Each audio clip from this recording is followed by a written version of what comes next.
My next guest served for 6 years as a U.S. diplomat at the American Embassy in Moscow. He is co-author of the book Roots of Russia's War in Ukraine, and he's a senior fellow for Europe and Eurasia at the American Foreign Policy Council. I'm happy to welcome to the day E. Wayne Merry. Mr. Merry joins us tonight from our studios in Washington. Mr. Merry, it's good to see you. How realistic do you rank the claim that Russia was provoked by Ukraine, that Ukrainian ships provoked Russia's Navy? The term provocation is used in that part of the world a great deal. I tend to not take it too seriously. I'm not saying, however, that this incident is not serious and that it could not lead to an escalation. That is certainly true. Unfortunately, a confrontation, something like this in the Straits of Kerch, has been awaited by observers for many months. The problem is that 5 years ago, these straits were an international border between Crimea, which was Ukrainian, and Russia. After Russia seized and annexed Ukraine, Russia claims that these straits are part of its own domestic internal sovereignty. Ukraine obviously disputes that. It doesn't accept the seizure of Crimea, and in its view, Russia has no sovereign claim to these straits. Now, the two countries, Russia and Ukraine, share the Sea of Azov, and that's a rather important waterway. A great deal of agricultural produce goes to the Middle East through the Sea of Azov and the Straits. But what we have now is simply a problem of rival claims of sovereignty. It's simple on its face. Unfortunately, what it means is that at whatever time Ukraine chose to exercise its claim of sovereignty, which is supported by almost all governments in the world other than Russia, by sending vessels through those straits, it would almost certainly encounter a confrontation from the Russians, who claim that this is now part of their internal waters. I want to draw your attention to what journalists on the ground are writing about what's happening. Yesterday, the journalist Nolan Peterson tweeted that this is the most dangerous moment that I have seen in Ukraine in years. Tonight, a war that many people in America can only imagine thanks to Hollywood movies teeters on the razor-thin edge of becoming real. Now, do you agree with him? Are we that close to a full-fledged war? That strikes me as a considerable exaggeration, because a war has been ongoing in eastern Ukraine, in the Donbass region, for over 4 years now. I was in the Donbass in April of this year, and I could tell you I could hear the artillery in the distance at night without difficulty, and during the day, the visits that I had in some of the areas along the line of fire required body armor and helmets and all that sort of thing. The war in the Donbass has not gone away. It's not as violent and destructive as it was 3 or 4 years ago. But the notion that there is not a war ongoing between Russian-supported separatists and often Russian forces themselves in eastern Ukraine against the sovereignty of the Ukrainian government should not be forgotten. It's not that we're in danger of a war. We're in danger that that war might move to a different location, that of the Kerch Straits. I want to draw your attention to the statement that was issued by Ukrainian President Poroshenko today. I mean, this is part of a statement that was issued to justify imposing martial law. Now, Mr. Poroshenko says that Russia has been waging a hybrid war against our country for 5 years. But with an attack on Ukrainian military boats, it moved to a new stage of aggression. No one will say now they are not there. I mean, this is a qualitatively different situation, a qualitatively different threat. Mr. Merry, how is this so fundamentally different than what we have seen? I mean, there was no martial law declared in Ukraine in the last 4 or 5 years. Correct me if I'm wrong, but we haven't seen martial law up until tonight. That is quite correct. At the time that Crimea was seized and annexed by Russia, there was no declaration of martial law. The war in the Donbass and in Luhansk which has been a very, very violent war, by far the most violent war in Europe since the Yugoslav wars, and in some respects even more violent, never provoked martial law in Ukraine. So far, the confrontation at the Kerch Straits has not led to, so far as we know, a single casualty. The notion that somehow that justifies martial law when a war that has been going on and involving human casualties, human fatalities in the Donbass and Luhansk for over 4 years never justified martial law really does strain my credulity. So what do you think then President Poroshenko is trying to do here by imposing a martial law? I mean, is he expecting no headwind at all from Europe and the West because of this? I don't know what he's expecting from Europe and the United States. What everyone in Ukraine is expecting is that he's getting ready to run for re-election as president of Ukraine in the spring. And almost everyone who is not a supporter of President Poroshenko has been making accusations that this martial law question has been raised either to inflame the political environment to help his re-election, because he only gets about 10% support in the polls, or even more potentially dangerous, that he might use martial law to seek either to delay or to cancel those elections. At the moment, it seems highly unlikely that Poroshenko could be a credible winner in those elections. But I think actually he probably would win the elections in some eventuality.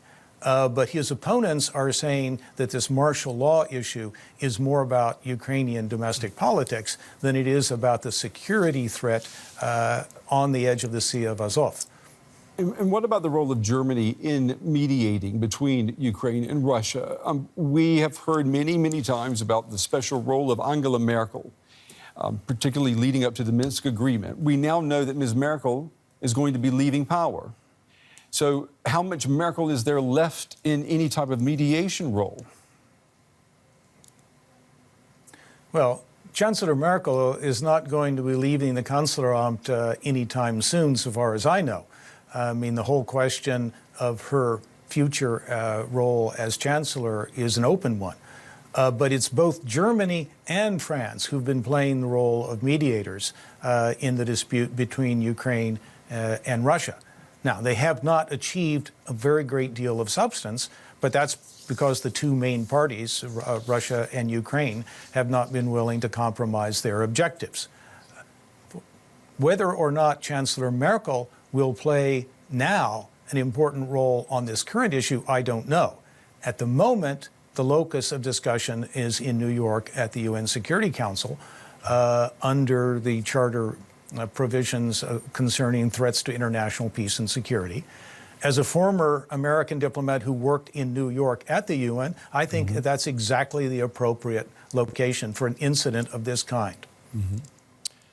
Well, Mr. Mary, we certainly appreciate you sharing your insights with us tonight. It is invaluable to get the voice of experience, especially from someone with the U.S. Foreign Service, an experienced diplomat who can talk to us and put some context into all of this. Thank you. We appreciate it. Let me also say that there's going to be an American issue here. Okay. And I think this is almost certainly going to lead to greater pressure in the American Congress for enhanced and expanded sanctions against Russia. I think that's almost inevitable. Okay, well, if we may, we'll try to call you back later this week. Maybe we can talk about that in another show this week. Mr. Mary, thank you very much. We appreciate your time. Now, let's get the German perspective on this. With me is Günther Krischbaum, who's a member of Angela Merkel's governing CDU party. He also chairs the German Parliament's European Affairs Committee. Welcome to DW. Have a good evening. What is Germany going to do about this?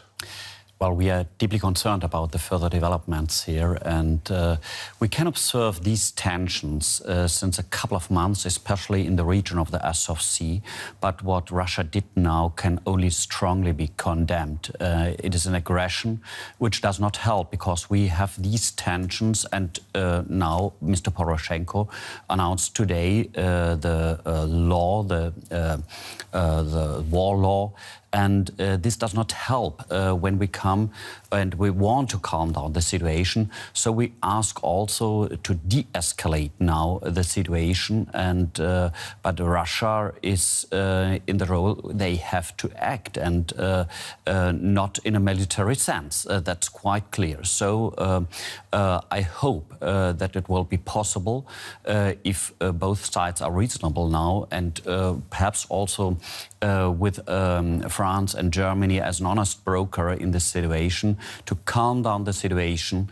And but finally, and this has to be emphasized once again, the sea, the Azov Sea, can be used by both nations, by Ukraine and Russia. We have a treaty since 2003, and this was violated by Russia. OK, so this all sounds very reasonable. You say that Germany wants to see a de-escalation of this issue and wants everybody to act reasonably. Russia has demonstrated time and time again that it is not prepared to act reasonably. So once Germany has called for de-escalation and been ignored, what then? Well, first, it will be discussed now in the Security Council, in the UN, the Security Council, and that's the right place. And it should not be excluded that also further sanctions can be now happen towards Russia. I want to avoid it, but that's exactly the point. Russia has to be reasonable because another war will not help for the whole region, because we need stability, and also Ukraine needs stability. But there's one point very, very clear. This crisis now was caused and reasoned by Russia. So has Angela Merkel been in touch with anyone on this issue? Angela Merkel is in a close touch with the Ukraine authorities, and especially also with France, because I think we have this framework of Minsk, which can... No one cares about Minsk. Minsk keeps getting ignored. I think it is it's a light contradiction from my point of view, because it's necessary to continue this dialogue, because a military option will not be helpful. We have now the economic sanctions, we had the pressure on Russia, and Russia cannot be interested in all these sanctions, because they need also the technology they normally buy in Western Europe or in the Western world, because they don't have this innovation in their own country. So that's really violating their own economy. Yeah, you say that, except that what we keep seeing is Russia says, we want that. The world, including Germany, says, no, be reasonable. Russia says, no, it's ours. Russia takes it. The world goes, let's be reasonable, let's talk, let's have a negotiating process. And Russia says, yeah, you talk, you have your negotiating process. This is ours, and it stays ours. No, because it's now up to Russia to calm down the situation. But it won't. Why should they it? Provoked it. Okay, because they provoked it. Why should it calm down when what we have seen clearly is that Russia has decided this is our backyard, this is what we want. The world keeps saying to Russia, you need to calm this down. The world keeps imposing sanctions on Russia, and Russia keeps saying, this is ours, we don't care. In this case, they can't say it's ours, because the Sea of Azov, there we have to respect also international law, and we have the sea borders. That's all international rule and international law. So this cannot be avoided from the point of Russia, and it cannot be denied from the Russian side. So I think international pressure is needed, and look on the economic side of Russia, look on the economic development. Russia does not real and cannot have real interest at the moment, because when you look on the internal situation now in Moscow, Putin tried to develop a pension reform, and he got a lot of protest in the streets and a lot of protest from the concerned people. So there's also a lot of internal pressure in Russia, which is perhaps sometimes not seen. So that's my point of view, because then I say it cannot be in a deep interest of Russia to get more international pressure, to get more international sanctions, but especially these sanctions will be the consequence if Russia will not, if Russia will continue what they did. Well, let us and that's also why I'm asking that they have to release also the 3 captured soldiers, or better to say, seamen, the sailors, because that's not acceptable. Well, let us hope that you are right and that cooler heads prevail. Thank you so much for joining us. Thank you very much. Thank you. I thank you. You're welcome.